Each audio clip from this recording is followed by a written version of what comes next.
안녕하세요. 오늘도 서연살롱을 찾아주셔서 감사합니다. 저는 결혼한 지 3년 조금 넘었고 지금은 열심히 아이를 갖기 위해 노력하고 있는 잠정적 전업주부 여성입니다. 남편과는 특이하게 단골 식당에서 오지랖 넓은 사장님의 주선으로 만나게 되었어요. 저나 남편이나 첫눈에 반한 건 아니었지만 둘 다 만나는 사람이 없어서 밥 친구, 술 친구 하다 정이 들어 사귀게 된 케이스였죠. 처음 사귈 때는 설마 결혼까지 하겠어? 이런 마음이었던 것 같은데 한 3년 만나니까 이 사람이 내 남편감이구나 하는 생각이 들더라고요. 그리고 그에 반면 남편은 결혼에 대한 생각은 전혀 못하고 있다가 직장 생활이 힘들어 마음고생을 하고 있을 때 저는 잘 기억이 나지 않지만 제 말을 듣고 남편이 하는 순간이 있었다고 했는데요. 내가 별거 아닌 일에 열을 내나? 사실은 무시해도 그만인데 내가 너무 신경을 써서 스트레스 받는 걸지도 모르겠네. 이렇게 생각을 하니 조금씩 오랜 시간 자기를 괴롭히던 두통도 사라지고 편안해졌다고 했어요. 그래서 그때 처음으로 남편은 저와 결혼을 해야겠다 결심하게 되었다고 했는데 그런 거 보면 사람마다 각자 이 사람이다 하는 순간은 저마다 다른 것 같더라고요. 그리고 어찌되었던 서로 연인에서 배우자감으로 생각하게 된 저희 둘은 자연스럽게 연애에서 결혼으로 넘어오게 되었고 양가도 누가 더 잘 살고 잘 나가고 그런 게 없다 보니 결혼 준비도 무난했는데요. 그래도 아들 가진 엄마라고 시어머니는 좀 저에게 까탈을 부리셨어요. 자기 아들이 너무 착하고 순해서 결혼하면 마누라 치마폭에 쌓여 살까 걱정이다. 또 저와 저희 집에 공들여 키운 아들을 뺏긴 기분이라 허전하다. 뭐 이런 불필요한 말로 제 심기를 건드릴 때도 있었는데 그럴 때면 남편은 정색을 하며 엄마 이상한 소리 좀 하지 마. 뺏기긴 뭘 뺏겨. 라고 자기 엄마 입 단속을 하기 바빴어요. 그리고 그나마 다행인 건 시아버님만큼은 무엇이 옳고 그른지가 분명했고 인품이 좋으신 편이셨는데 딱 한 사람 자신의 부인인 시어머니에게는 좀 말씀을 차갑게 하시고 단호하신 분이셨어요. 분명 제가 느끼는 시댁은 가부장적인 분위기가 아니었는데 어째 시어머니는 시아버님 앞에서 좀 조심하는 눈치셨죠. 그리고 참고로 저희 시아버님은 공무원이시고 시어머니는 전업주부신데요. 시어머니 말씀으로는 중매로 시집와서 시집살이를 엄청 하셨다고 하셨어요. 너는 공무원 내 아들이랑 살아서 편하게 살아 좋겠다. 그런 의미로 시집살이 조금 하는 것 같고 내 아들한테 이러거나 불만 갖지 마. 이런 말까지 들으셨다고 했는데 그래서 남몰래 눈물도 많이 흘리셨다며 저에게 하소연을 하시더라고요. 그리고 첫 아이로 지금의 제 손이 시누이인 형님을 낳았을 때는 거의 뭐 대역 죄인이라도 된 듯 식구 취급도 안 해주셨다고 했는데요. 3년 뒤 아들인 남편을 낳아 그제야 시댁 문턱을 넘을 수 있었다며 지나간 일을 회상하시곤 하셨어요. 그러니 저는 그 말만 들었을 때는 남편의 친가 쪽이 참 별로라는 생각이 들었는데 시할머니께서 아직도 정정하게 살아계시거든요. 그러니 이미 돌아가신 분의 이야기가 아니라 현재도 계시는 분의 이야기라 혹시라도 그 여파가 손주 며느리인 저한테까지 내려오진 않을까 걱정이 되었는데 시아버님이 시어머니의 말을 듣고는 버럭하시며 이 사람아, 우리 엄마가 언제 그랬어? 딸 낳았으면 다음에는 아들을 낳아야 조상님 볼 면목이 있다고 조금 듣기 싫은 소리를 하긴 했지만 무슨 식구 취급을 안 했다는 거야. 또 과장시켜서 오바하지? 이렇게 화를 내셨는데 그때는 누구의 말이 맞는 건지 저는 좀 혼란스러웠어요.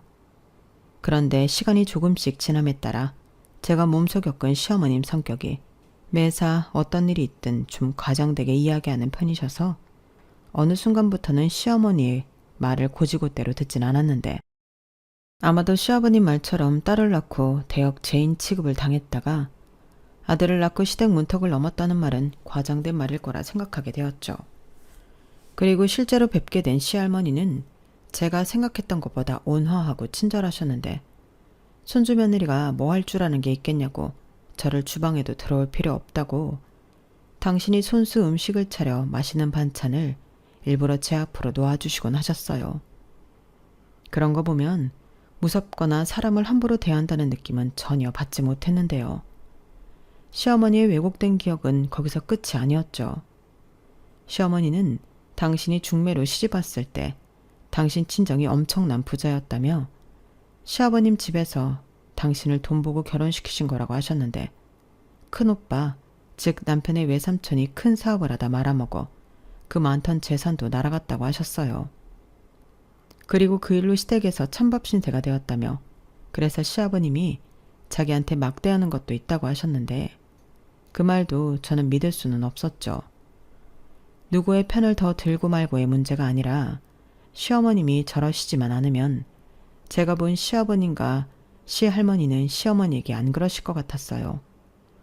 그리고 제가 느낀 시어머니는 당신이 피해자로 상대방에게 비춰주시길 바라는 것 같았는데 저는 그것도 이해할 수가 없었죠. 이렇듯 시어머니는 제 판단에 왜 저렇게 사실까 참 어려운 분이셨는데 시아버님도 가끔 보면 시어머니의 저런 말하는 방식과 거짓말에 많이 지치신 듯 보였어요. 특히 결혼 전 제가 집에 초대를 받아 방문했을 때는 시어머니의 여전한 레파토리에 발끈하셔서 거참 사람이 지나간 일을 뭐하러 자꾸 끄집어내. 그리고 우리 집이 언제 자네 집을 돈 보고 자네를 데려왔나? 나는 그런 말 금시초문이야. 그리고 말은 바로 해야지. 전당포 하는 집이 엄청난 부자일 건 또 뭔데? 하여간 이제 며느리도 볼 사람이 그 버릇 언제 고칠 거야? 라고 화를 내신 적도 있었는데요. 그때 시어머니는 민망하신지 아니면 서운하신지 입을 꾹 닫고 저더러 저렇게 옛날 얘기를 하면 찔러서 발끈한다니까? 라며 자리를 급히 피하셨는데 시아버님은 저에게 이런 집안 꼴을 보여 미안하다고 하셨어요.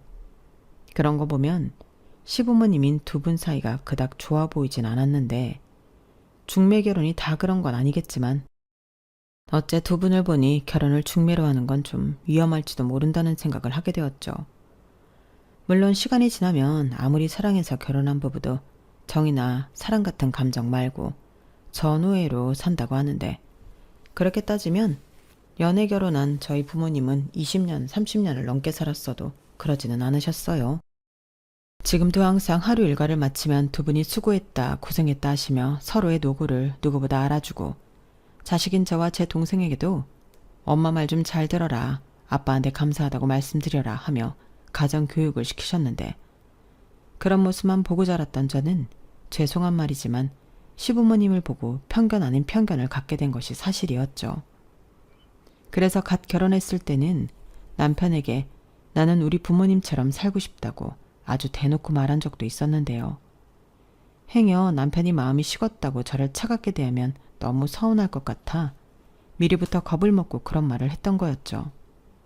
그러면 남편은 별 걱정을 다 한다며 자기는 저희 아빠보다 더 저를 챙기고 저를 우선으로 여기며 살겠다고 약속을 해줬는데 신혼 때는 무슨 약속을 못해요. 그래서 저는 웃으면서 알겠다고 했고 꼭 그 말을 잊지 말고 약속을 지켜달라고 했었죠. 그리고 시간이 많이 지난 건 아니지만 지금까지는 그 약속이 잘 지켜지고 있는 것 같아 남편에게 고맙고 일단은 안심이었는데 우선 저희 남편은 처음부터 늘 제 편이었어요. 저희 시어머니가 말씀을 가려서 하는 타입이 아니라 그냥 생각하지 않고 떠오르면 바로 말을 내뱉는 스타일이시거든요. 물론 상대가 누구냐에 따라 다르게 말씀을 하시긴 하는데 그 상대가 며느리같이 당신 아랫사람이면 아무 말 대잔치처럼 당신 하고 싶으신 말을 전부 다 하시는 못된 버릇이 있으셨어요. 그래서 처음에는 그게 좀 적응이 안 돼서 상처를 받을 때도 많았는데 그럼 남편은 행여 그 불똥이 자기한테 튀고 제가 못 산다고 할까봐 득달같이 제 편을 들기 바빴죠. 어떤 날은 저는 아직 인지도 못했는데 남편이 나서서 자기 엄마한테 뭐라고 한 적도 있었어요. 그러면 시어머니는 당신 아들한테 아이고 아주 공처가 나셨네. 너 나 없을 때 아들 잡냐? 라고 저한테 서운한 티를 팍팍 내셨는데 그 때문에라도 저는 시어머니와 사이가 좋을래야 좋을 수가 없었죠. 물론 사이좋게 잘 지낼 마음도 솔직히 없긴 했는데 시어머니도 제가 당신 아들을 뺏어간 배겨씨 같아 싫다고 하셨더라고요. 글쎄 자기는 곰인데 제가 천년 묵은 여우라 시어머니인 당신이 당하고 산다고 온 천하에 얘기를 하고 다니신 모양인데 그러니 제 이미지가 뭐가 됐겠어요. 그래서 졸지에 저는 아무것도 모르는 친척들 사이에서 천년 묵은 백여시가 되어 있었는데요. 제가 아무리 아니라고 변명을 해도 시어머니는 저것 좀 봐요. 저렇게 가증을 떤다니까. 우리 아들도 가만 보면 너무 순진해서 넘어간 거지. 라고 제 앞에서 제 앞 담화까지 하셨는데 제가 왜 그러시냐고 대놓고 물으면 웃기지도 않는데 깔깔깔 웃으시면서 뭐가 나는 그냥 웃자고 농담한 거지. 설마 내가 정말 너를 그렇게 생각할까 봐? 라고 사람 속을 뒤집어 놓는데 갓 시집갔을 때는 그런 게 다 저에겐 시댁 스트레스였어요. 집집마다 문화가 다르고 분위기가 달라 처음에는 적응 기간이 필요하다고 하지만 이건 뭔가 비상식적이라 어떻게 적응을 해야 할지 모르겠더라고요. 아무래도 그때는 소위 말하는 며느라기였던 때라 더 끙끙 앓았는데요. 역시 그런 문제는 시간이 약이었어요. 결혼하고 1년 정도 지나니 저도 어느 정도 시어머니 성격, 시아버님 성격, 집 분위기 이런 거에 익숙해졌고 시어머니가 저런 말로 자기를 포장하거나 저를 돌려깔 때는 또 시작되었다 생각하고 저도 저 나름의 방어기제와 맞받아칠 준비를 하게 되었는데 이게 하다 보니 저절로 늘더라고요. 그도 그럴 게 저희가 한동안 거의 2주에 한 번은 주말이면 시댁에 가서 밥을 먹었거든요. 시어머님이 저나 남편에게 전화해서 아들 보고 싶다고 그렇게 집에 좀 오라고 노래를 하시는데 마음 같아서는 그럼 아들인 너만 가라 하고 남편만 보내고 싶었지만 시어머니의 그 못난 성격에 어떤 말을 나중에 어떻게 하고 돌아다닐지 무서워서 꾸역꾸역 내키지 않았지만 시댁을 갔어요. 시댁은 저희 집과 차로 30분 정도 되는 거리에 사셨는데 시어머니는 그걸 엎어지면 코 닿을 곳이라고 칭하시며 편하게 마시러 온다고 생각하고 오라고 하셨죠. 고부 사이가 좋으면 그도 그럴 수도 있는 일인데 우선 사이가 그닥 좋지 않았기 때문에 저는 거리가 30분이 아니라 한 3시간이면 좋겠다고 생각한 적도 많았는데 그래서 다음 집은 무조건 멀리 떨어진 동네에서 구하겠노라고 다짐하고 또 다짐했어요. 그렇게 1년 남짓한 시간을 보냈는데 시간이 지남에 따라 시어머니는 저에게 손주 타령을 하기 시작하셨죠. 마치 무슨 교본이라도 있어 순서 같은 게 정해진 것처럼 손주 타령을 하셨는데 시집살이의 잔소리까지 아마 남편이랑 그닥 사이가 좋지 않았다면 바로 이혼감이었죠. 시어머니가 너무 유별나서인지 신혼생활은 그의 상대적으로 매일 즐겁고 행복했거든요. 그리고 이런 제 모습을 본 사람들은 시어머니랑 같이 사는 것도 아닌데 어쩌다 한번 보면서 시집살이라고 칭할 건 뭐가 있냐고 저더러 오바한다고 하는 사람도 있었는데 그건 겪어보지 않은 사람이 뭘 몰라서 하는 소리였어요. 적어도 저는 그게 다 시집살이처럼 느껴졌으니까요. 며느리라면 누구나 아시겠지만 시댁에서 밥을 먹으면 뭐 밥만 먹고 올 수 있나요? 육체 노동도 하고 감정 노동도 하는 거죠.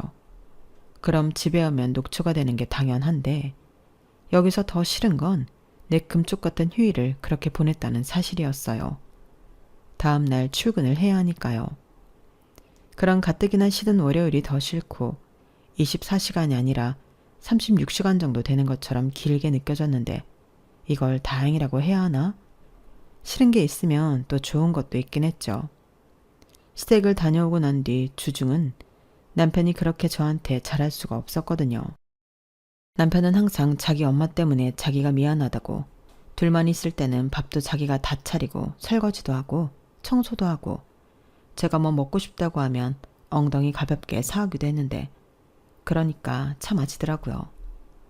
그런데 결혼하고 1년이 지나니 이젠 그런 것도 약효가 떨어졌는데 그건 시어머니가 손주 타령을 하시면서 이젠 시댁에 가지 않아도 저에게 전화로 잔소리를 늘어놓으셨는데 정말이지 안 겪어본 사람은 모를 겁니다.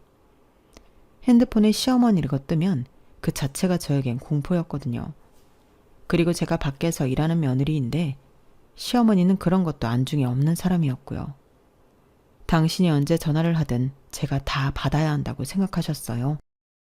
처음에는 급한 전화일까봐 짬을 내서 몰래 받기도 했는데 그때 하셨던 말씀을 저는 또렷하게 기억하거든요. 나는 첫째로 딸 낳고 많이 힘들었어. 시댁 눈치도 보이고 어쩐지 남편도 실망한 것 같고 그러니까 너는 무조건 첫째로 아들을 낳아라? 이렇게 말씀하셨는데, 아니 이게 뭐 아들을 낳겠다고 하면 바로 그렇게 되는 게 아니잖아요. 게다가 제가 어머니 지금 제가 급한 회인 중에 나온 거예요. 무슨 일 있으세요? 라고 서두를 시작했는데 저런 말을 장황하게 하시니 제가 얼마나 벙적게요. 그래서 바빠서 이만 끊어야 한다고 죄송하다고 전화를 끊고 황당함을 뒤로한 채 다시 회의실로 갔었는데 그날 상사한테 회의에 집중 못한다고 깨지고 시어머니한테는 이상한 소리나 듣고 진짜 우울해서 내가 이러려고 결혼을 했나? 나술이 땡기는 걸 겨우 참았어요. 그런데 시어머니 집착은 거기에서 끝이 나지 않았고 어디서 아들 낳는 비법이라는 말도 안 되는 헛소문을 듣고 오셔서는 저한테 그대로 따라하라고 따로 메모까지 해서 주셨는데 저희는요. 결혼하고 2, 3년 정도는 신혼생활을 즐기고 아이를 낳을 생각이라 그때는 아무리 비법 나부랭이를 가져다 주셔도 아이를 가질 생각이 없었어요. 저도 남편도 둘 다 30대 초반이었고 2에서 3년 둘이 재미있게 살다가 이후 아이를 낳으면 그때는 아이 중심으로 살자고 이야기를 했는데 시어머니는 저희 계획은 중요하지 않다고 하셨죠. 그러면서 니들이 지금은 뭘 몰라서 그래. 한 살이라도 젊고 건강할 때 애를 낳아야지. 요즘 애들이 아토피다 뭐다 비실비실 거리는 건 다 부모가 늙어서 낳은 애라 그런 거야. 라고 하시는데 진짜 저희 시어머니라는 사람은 다른 사람의 말은 전혀 듣지 않는 사람이라는 걸 뼈저리게 느꼈어요. 아니 말이라는 게 주고받고 상대가 말하면 좀 들어야 하는 거 아닌가요? 그런데 저희 시어머니는 당신 말만 하시는 분이라 듣고 있는 사람을 먼미가 날 정도로 버거웠어요. 그런데 정작 본인만 그 사실을 몰라서 저도 다른 가족들도 힘들어했는데 특히 저는 저런 분을 앞으로 몇십 년 동안 가족이라는 이름으로 봐야 한다고 생각하니 앞이 캄캄했어요. 진짜 손주 타령하실 때는 이틀에 한 번꼴은 전화를 하시는데 살면서 남의 돈을 빌려본 적도 없고 독촉도 받아본 적이 없던 저는 처음으로 그런 스트레스가 어마무시하다는 걸 경험하게 되었어요. 그리고 그때부터는 참고 있으면 나만 속병 들고 이상한 사람 되겠다 싶은 생각에 저는 시어머니와 맞서기로 마음을 먹었는데요. 이틀에 한 번꼴로 전화하시는 것부터 못하시게 해야겠다 생각했어요. 그래서 한 번은 기다렸다는 듯 어머님처럼 조금 과장되게 말씀을 드렸는데요. 어머니, 제가 지금 회의 들어가야 해서 통화를 못하거든요. 그리고 제가 회사에 있을 때는 너무 정신이 없어요. 급하신 용무가 아니시면 저 퇴근할 때 전화 주시거나 그이한테 말씀하시면 어떨까요? 뭐? 나더러 너 바쁘니까 기다렸다가 퇴근 시간에 전화를 하라고? 예, 나 시어머니야. 회사 생활은 잠깐이지만 너 앞으로 내 얼굴 볼 날이 더 많다. 근데 지금 누구더러 기다렸다가 전화를 하래? 그리고 우리 아들은 뭐 한가하냐? 오해하지 마시고요. 저는 거의 업무상 미팅이나 회의가 많아서 전화 받기가 곤란해서 그래요. 그런데 그이는 개발직이라 그런 것도 잘 없으니까. 시끄러워. 이게 어디서 내 아들을 무시해. 그리고 내가 너한테 할 말이 있으니까 전화를 하는 거지. 애를 뭐 남자가 낳냐? 애기 얘기라면 죄송하지만 저는 더 들을 말도 없어요. 저희가 지금은 생각이 없고 나중에 갖겠다고 말씀드렸잖아요. 저 지금은 진짜 회의가 있어서 들어가야 하거든요. 어머니, 앞으로는 전화 걸어도 저 못 받아요. 그럼 끊을게요. 제가 저렇게 말하고 전화를 끊었더니 시어머니가 서운하다고 난리가 났어요. 몇 날 며칠을 사고 누려내듯 우려드시는데 그때는 남편이 나서서 수습하려 애를 많이 썼죠. 그러면서 저건 분명 뒤에서 지 마누라가 조종했을 거라고 아들 말도 듣지 않는데 미치고 팔짝 뛰겠다는 말이 무슨 말인지 그때 진짜 그 억울한 마음을 알게 되었어요. 그러면서 동시에 왜 며느리들이 시어머니 때문에 이혼한다는 소리를 하는지 그 심정을 알 것 같았는데요. 저는 이혼 생각까지는 들지 않았지만 이렇게는 4명에 못 살 것 같아 뭔가 수를 내야 할 것 같다는 생각은 늘 했어요. 그러면서 애먼 남편을 잡을 때도 많았는데 남편은 고맙게도 그런 저를 원망하거나 짜증내지 않았죠. 우리 엄마는 진짜 왜 그러냐. 자기야, 진짜 미안해. 내가 다시는 엄마가 전화해서 자기 일할 때 방해하지 않게 알아서 잘 해결할게. 라며 제 기분을 맞춰주려 노력했는데 저희 친정엄마도 늘 말씀하시지만 저의 남편 같은 사람은 없을 거라 생각합니다. 그러니 남편에게는 그런 부분이 늘 미안하고 고마웠는데요. 그래서 다시 한번 저희가 갖고 있는 이세 계획을 진지하게 말씀드리기로 결심했어요. 그때는 가능한 식구들이 전부 있을 때 이야기하는 편이 좋겠다고 생각해 날을 잡는데 마침 시집간 형님 생일이 다가오고 있더라고요. 그래서 그날을 디데이로 정했고 저는 이번만큼은 제대로 시어머니에게 저희 부부의 뜻을 전달하겠다 각오를 다졌는데 불똥은 엉뚱한 곳에 튀었어요. 아니 글쎄 당신 딸 생일이라 모이는 건데 시어머니는 딱히 음식도 준비를 안 하고 계시더라고요. 그에 반면 시아버님은 오랜만에 시집간 딸이 집에 왔다고 좋아하셨는데 분위기를 보아하니 전날 두 분이 부부싸움을 하신 듯 보였어요. 아주 찬바람이 겨울왕국 저리 가라더라고요. 그래도 그렇지 하나뿐인 딸 생일인데 미역국도 없다는 게 말이 되나요? 옆에서 슬쩍 보니 형님도 살짝 서운한 눈치였는데 저는 안 되겠다 싶어 남편에게 저희 나가서 밥을 사자고 이야기했어요. 어차피 드릴 말씀도 있고 겸사겸사 나쁘지 않을 것 같았는데 남편도 좋다고 하더라고요. 그래서 나름 괜찮은 식당을 검색해서 부랴부랴 전화로 예약해 식사 대접을 했는데 형님이 고맙다고 하셨어요. 음식도 너무 맛있고 마음도 너무 고맙다며 제 손을 따뜻하게 잡아주시는데 저도 덩달아 보람있고 기분이 너무 좋았죠. 그래서 식구들 모두 모인 김에 2세 계획 이야기를 좀 구체적으로 식구들에게 하고 싶다고 제가 먼저 얘기를 꺼냈는데요. 형님에겐 4살 예쁜 딸이 있었거든요. 그러니 첫 조카인 형님의 딸을 남편이 참 예뻐했는데 남편은 저더러 이야기 편하게 하라고 하면서 자기는 조카랑 놀기 바쁘더라고요. 그런데 그 모습을 본 시어머니가 저거 좀 봐라. 우리 아들이 애기를 얼마나 좋아하는데 무슨 니들 애를 만들 생각을 해야지 무슨 놈의 계획을 세워. 나는 그런 계획 없이 애 둘 낳고 잘 살았다. 라고 벌써부터 심기가 불편한 기색을 보였는데 처음으로 남편이 밉더군요. 왜 하필이면 그때 조카랑 놀고 있어서 사람 입도 못 대게 저러나. 저는 남편을 째려봤어요. 그래도 할 말은 해야 했고 적어도 오늘 이후로는 이 문제로 부딪히는 일이 없길 바랬는데 그래서 저는 용기를 내어 저희도 내년 중반부터는 아이를 갖도록 노력할 생각이라고 계획을 말씀드렸어요. 그래서 내후년이나 그 이후에 아이를 낳고 싶다고.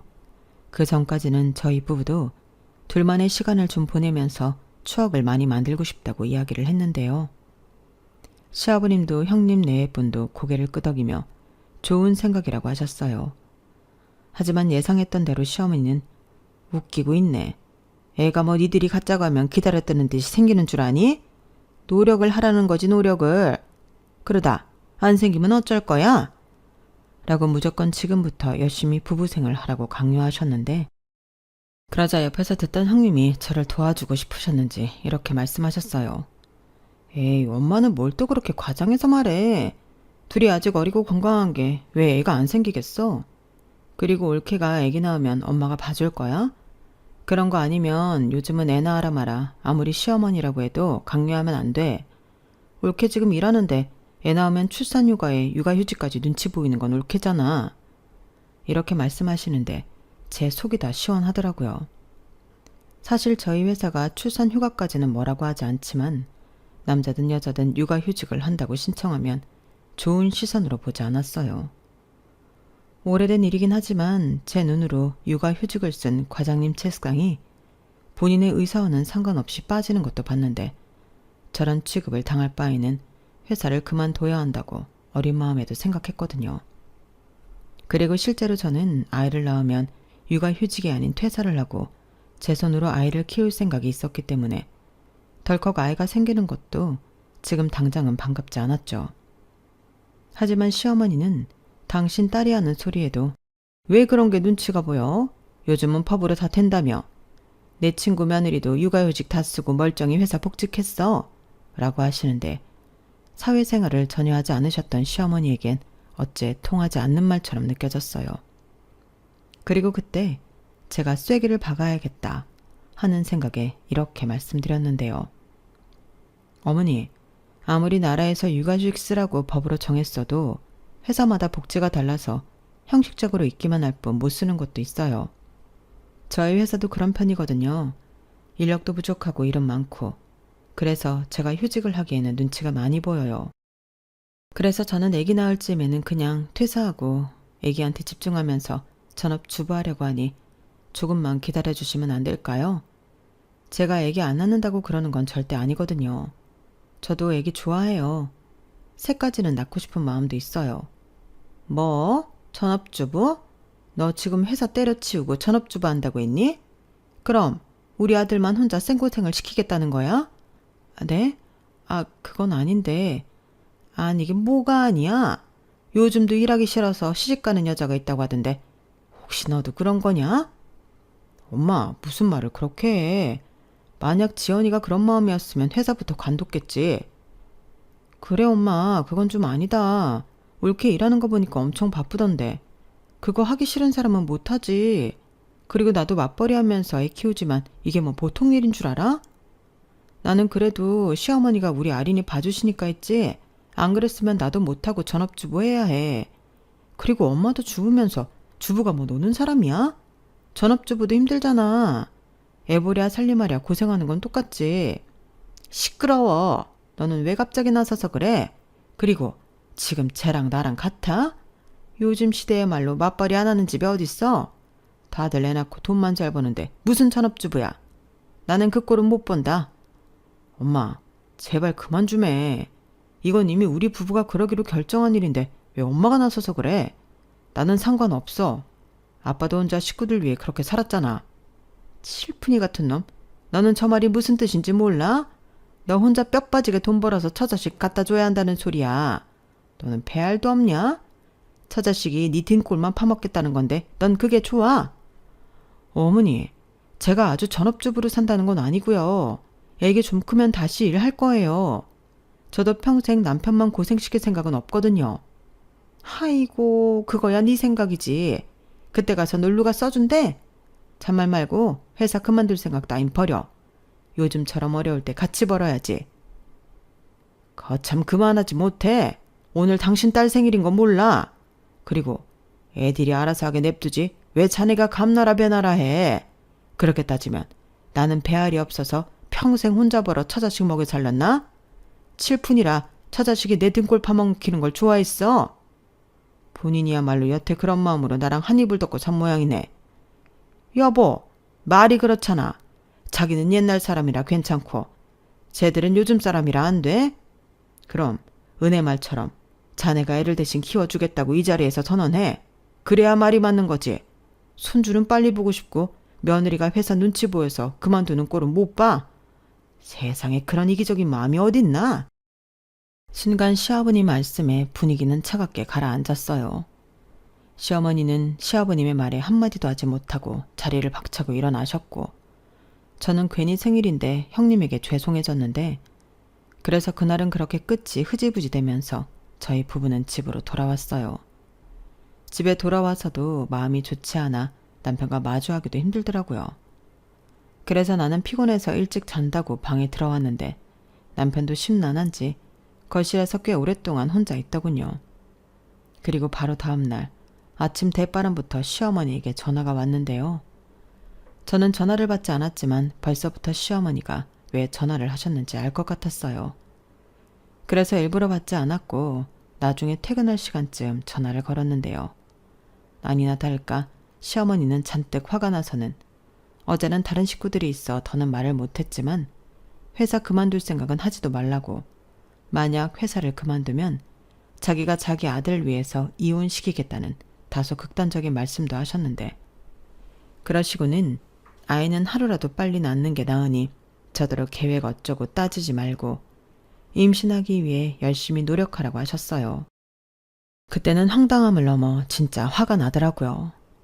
사람을 뭘로 보고 저렇게 말씀하시나 손이 부들부들 떨려서 그날 일도 제대로 못했는데 저희 회사가 그즈음 엄청 심란했거든요. 일은 많은데 사람은 없고 또 그 일이 앞으로 어떻게 될지 몰라 경영진이 오락가락하면서 불안한 경영을 하고 있었는데 사실 소문이 무성했어요.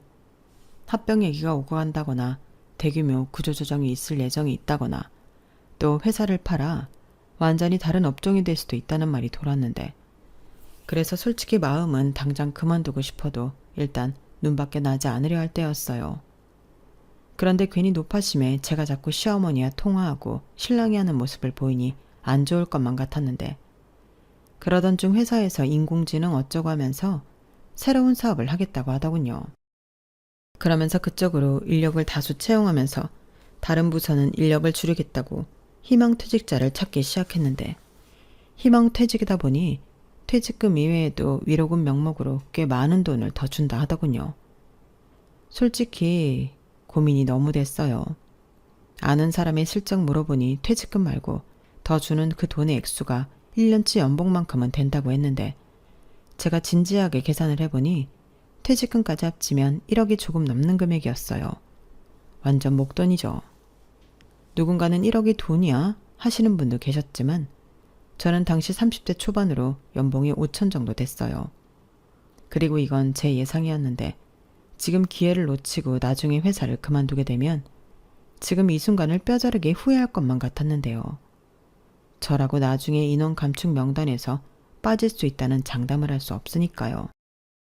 그래서 우선 남편과 상의를 해보자 하는 생각에 남편과 이야기를 했는데, 남편은 단번에 이렇게 말하더군요. 자기야, 완전 대박이다. 어차피 우리 내년부터 애기 가지려고 했는데 돈 더 준다고 할 때 그만두는 게 땡큐지. 이건 뭐 회사 다녀도 결국 그 돈 벌려고 일하는 거 아니야? 그런데 그 돈을 그냥 준다는데 당연히 희망퇴직을 해야지. 그래도 어머님이 가만히 있지 않으실 텐데. 전에 나더러 회사 그만두면 자기랑 이혼시킨다고 하셨어. 알아. 그냥 하는 협박이지. 우리 엄마 스타일 알잖아. 그리고 자기가 아무리 우리 엄마지만 당사자는 난데 그게 무슨 말이야? 이혼을 어떻게 내 의사를 무시하고 시키냐? 내가 애도 아니고. 그리고 저혼 신경 쓰이면 말하지 마. 같이 사는 것도 아닌데 어떻게 알아? 그래도 될까? 그러다 나중에 걸리면 괘씸하다 하실 텐데. 이렇게 하나 저렇게 하나 똑같아. 그럼 자기 편할 대로 해. 아마 바로 이야기하면 허구한 날 집에 쳐들어와서 자기만 들들 볶겠지. 그러지 말고 자기 이참에 배우고 싶었던 거나 하고 싶었던 것 좀 해. 애기 낳으면 그럴 시간도 없잖아. 자기야, 진짜 고마워. 나는 다른 건 몰라도 진짜 남편복 하나는 있는 것 같아. 그렇게 말해줘서 이제 좀 마음이 놓인다. 사실 나 요즘 번아웃이었거든. 이 눈치 저 눈치 보느라 피가 말랐어. 그래, 그런 것 같더라. 근데 거기에 우리 엄마까지. 진짜 미안해. 자, 그럼 이제 우리 마눌리는 방학이네. 짱 부럽다. 우리 회사는 희망퇴직 안 받나? 뭐라고? 그럼 둘이 같이 놀자고? 그건 안 돼. 농담이야. 설마 그러겠어? 나는 내 가족 부양해야지. 걱정하지 마. 남편 있는데 무슨 걱정이야. 저는 남편이 정말 고마웠어요.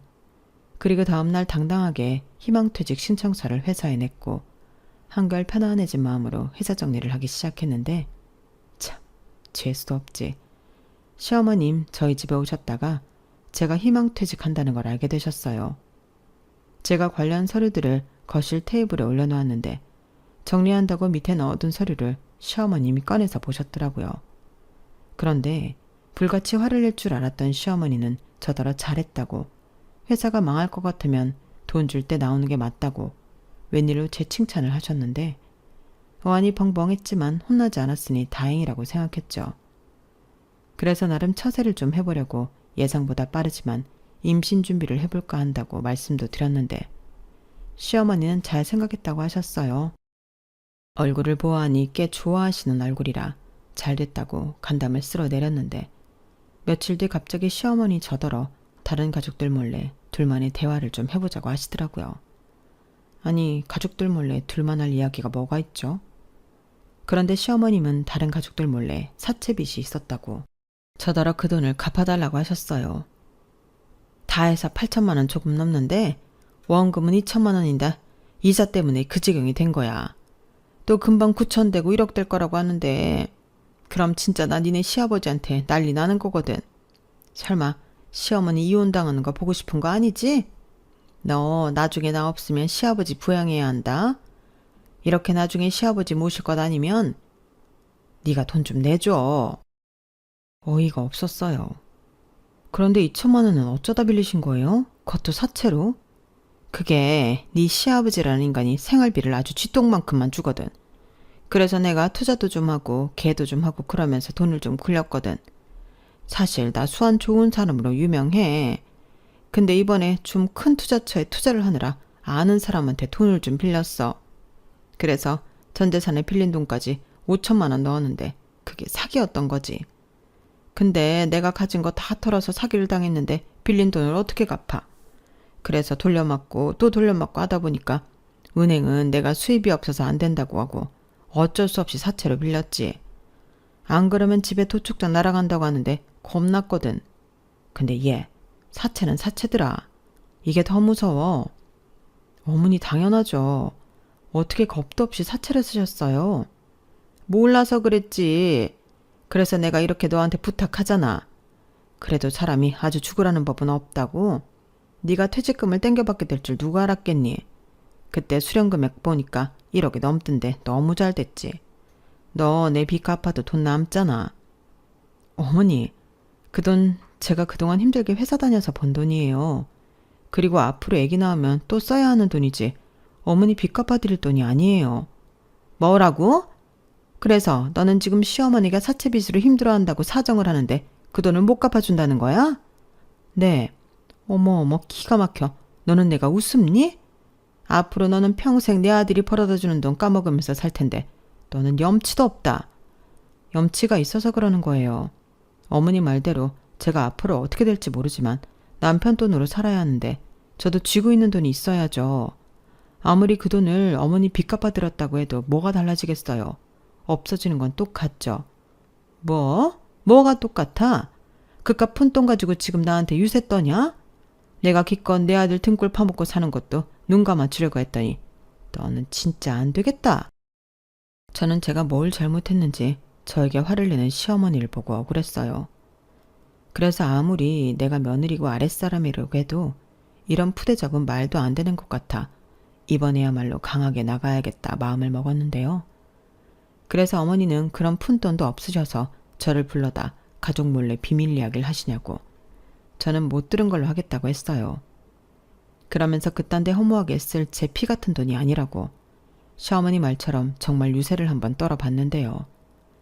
일에서 번 성스러운 돈을 저리 쉽게 이야기하는 사람에겐 유세를 떨어도 괜찮다고 생각했어요. 그러자 울그락불그락 얼굴이 썩어가는 시어머니셨는데 마침내 또 그 이야기를 하시더군요. 너 내 빚 안 갚아주면 내 아들이랑 이혼시킬 거야. 저는 이미 예상한 일이었어요. 그래서 그럼 저 그냥 이혼할게요. 어차피 회사도 정리해서 시간도 많은데 이혼 서류 준비해서 그 애한테 사인하라고 하죠 뭐. 라고 말했는데요. 시어머니가 당황한 얼굴로 잠시 주춤하더니 너 이제 백수야. 그럼 내 아들 돈 없이 어떻게 지내고 그래? 이렇게 말씀하셨는데요. 저는 튀어나오는 웃음을 겨우 참았어요. 그리고 여유를 부리며 저 돈 있잖아요. 그리고 지금부터 천천히 다른 일 찾아보죠. 저희 랩에도 오라는 곳 많아요. 라고 했는데 나중에는 시어머니가 울 것 같은 얼굴을 하셨죠. 모르긴 몰라도 자존심이 엄청 상하셨을 거예요. 그리고 동시에 이걸 어떻게 해결해야 하나 막막해 보이셨는데 결국엔 비빌 언덕은 시아버님 뿐이지 않을까 생각했지만 시어머니는 당신 딸에게 손을 벌리셨더군요. 당연히 형님은 그런 돈이 어딨냐고 펄쩍 뛰었고 친정에 와서 한바탕 하는 바람에 시아버님도 알게 되셨는데요. 집안이 아주 발칵 뒤집혔어요. 저희 부부도 당장 오라고 호출을 받았거든요. 그렇게 도착한 시댁에서 시아버님은 네 시어머니가 혹시 며느리에게 너한테도 돈 얘기했니? 사채비 갚아달라고? 라고 저에게 물으셨는데 시어머니는 말하지 말라는 듯 도리질을 아주 격하게 했지만 저는 시어머니의 부탁을 들어드릴 이유가 없어서 그렇다고 했어요. 그리고 다른 가족들이 보는 앞에서 남편에게 줄 게 있다고 이혼 서류를 내밀었는데요. 제가 불난 집에 제대로 휘발유를 뿌렸죠. 남편이 이게 뭐냐고 펄쩍 뛰었고 저는 시어머니를 보면 어머님이 당신 빚 안 갚아주면 이혼시킨다고 했어. 그래서 그냥 내가 한다고 했지. 그러니까 자기 여기다 도장 찍어. 여기 식구들 다 있으니까 증인 지장도 받으면 되겠다. 라고 했는데 그 말에 시아버님은 시어머니에게 왜 잘 사는 자식들을 자기 때문에 이혼시키냐고 이혼 우리가 하자고 하셨죠.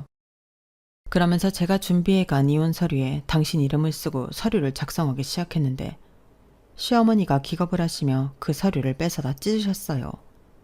그러면서 이게 다 저 때문이라고 씩씩거렸는데요. 남편이 충격을 많이 받았어요.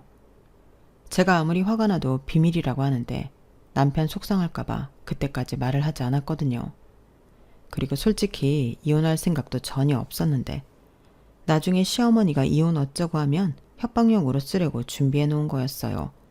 그런데 이렇게 크게 터지게 될 줄 몰랐고 제가 부은 휘발유에 정말 집이 산산조각이 날 것만 같았는데 내가 너무 심했나? 그런 죄책감도 들더라고요.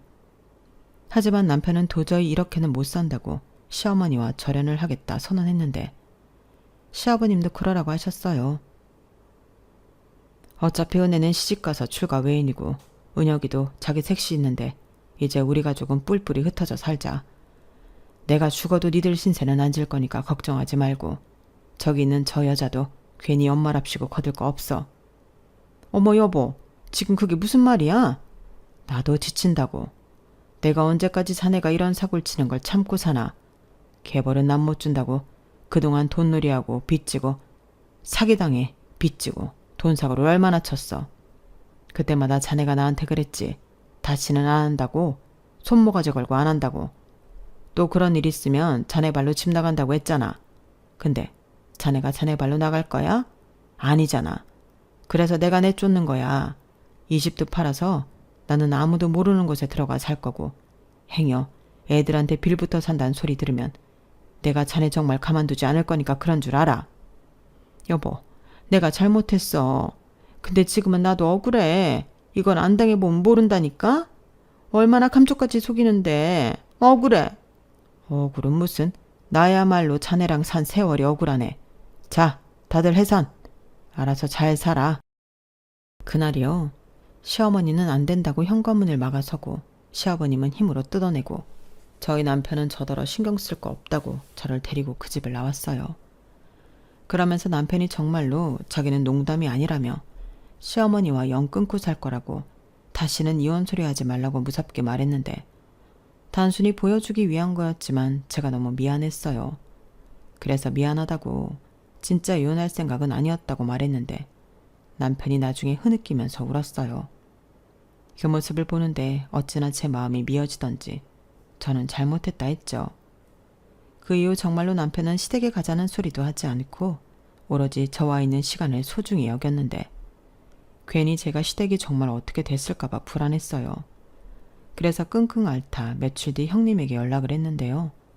형님이 시어머니의 빚을 적금을 깨서 해결했다고 하시더군요. 옳게 미안해. 우리 엄마한테 그런 소리까지 듣게 하고. 그래서 나도 주기 싫었는데 그래도 어쩌겠어. 내 엄마인데. 그래서 마지막이라고 생각하고 해줬어. 그러니까 우리 엄마가 올케한테 돈 얘기하러 찾아가는 일은 없을 거니까 걱정하지 말고 내 동생이랑 잘 살아. 둘이 얼마나 잘 어울리고 예쁜데. 헤어지지 말고 예쁜 애기도 낳고. 알겠지? 형님은 마치 이 통화가 마지막이라도 되는 것처럼 이야기를 하셨어요. 그 때문에 제가 눈물까지 났는데 그러지 말자고 우리는 서로 왕래하고 지낼 수 있지 않냐고 제가 울먹이며 말했어요. 그리고 제가 너무 극한 데까지 상황을 몰아 죄송하다고 했는데 형님은 남편처럼 괜찮다고 하셨어요. 언제고 터질 일이었다고 하시면서 마음 쓰지 말라고 하셨는데 그래도 제 마음은 마냥 좋진 않더라고요. 그리고 그 일이 있고 서너 달이 지났을까? 형님에게서 다시 연락이 왔는데 결국 시아버님은 시어머니와 이혼을 하시기로 하셨답니다. 그러면서 형님이 갚아드린 시어머니 빚은 시아버님이 이자까지 쳐서 갚아줬다고 하셨는데요. 시아버님은 모든 것을 정리하고 고향에 내려가 시할머니와 함께 사시겠다고 하셨대요. 그러니 지금은 말고 나중에 자기네와 함께 잘 지내나? 보러 가자 하시는데 시아버님이 자식들을 위해 큰 결심을 하셨구나 싶었죠. 그런 생각을 하니 저도 앞으로는 시아버님이 걱정하지 않도록 남편과 싸우지 않고 평생 잘 살아야겠다는 생각을 하게 되었는데요. 그 이후에도 시어머니에게 몇 번의 연락이 왔지만 저는 받지 않았어요. 저희 부부의 예쁜 천사는 아직 소식이 없는데 언젠가는 꼭 찾아올 거라 믿고 있기에 저희 부부는 포기하지 않고 기다리고 있어요. 그러면서 저는 그동안 직장 다니면서 못했던 취미 생활도 하고 사람들도 자주 만나고 그랬는데 다행히 대학 선배가 재택으로 할 수 있는 일이 있다고 소개도 해주셔서 지금은 집에서도 많은 돈은 아니지만 돈도 벌고 있답니다. 얼마 전에는 그렇게 번 돈으로 남편에게 그럴싸한 명품 지갑 선물도 해줬어요. 남편은 필요 없다고 저 갖고 싶은 걸로 바꾸라고 했지만 저는 이미 너무 좋은 걸 가져서 갖고 싶은 게 없다고 했죠. 엄마 아빠가 너무 재미있게 지내면 저희 아기 천사도 질투가 나서 금방 찾아오지 않겠어요? 그런 마음으로 기다림 또한 행복하게 하고 보내려 노력하고 있어요. 그리고 이건 소문으로만 들어서 확실하진 않은데 시어머니는 동네 식당에서 설거지 아르바이트를 하며 근근히 먹고 산다고 하시네요.